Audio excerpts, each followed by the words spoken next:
বৃশ্চিক রাশির ১৪৩১ বাংলা বছরটা কেমন যাবে? কর্মজীবনে ব্যবসার ক্ষেত্রে বছরটা খুব ভালো নয়, আবার পড়ে মার খাওয়ার মতোও নয়। তবে কর্মক্ষেত্রে সার্বিক চাপ, বাধা আর অস্বস্তি একটা থাকবে। স্বাধীন পেশা বা চাকরির ক্ষেত্রে যারা আছেন তাদের সময়টা কাটবে গতানুগতিক ধারায়।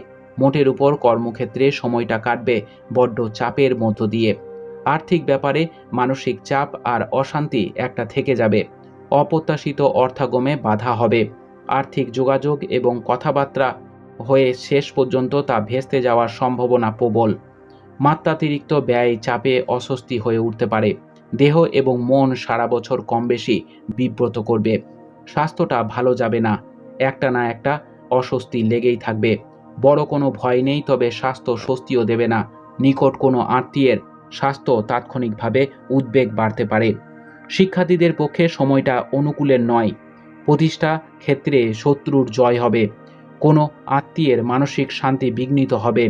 কোনো আত্মীয়ের সাহায্য লাভ হবে। ধর্মভাব শুভ, সদ্গুরুর আশ্রিত হওয়ার যোগ রয়েছে।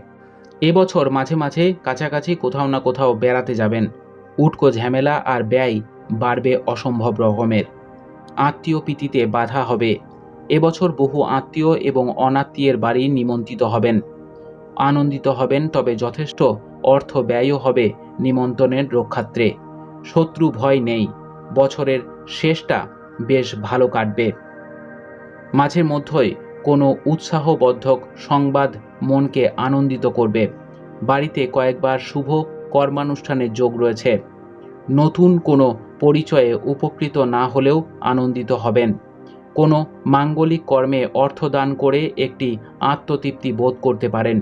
কোনো পরিচিত বা অপরিচিত ব্যক্তির আপনার মাধ্যমে কোনোভাবে উপকৃত হবেন।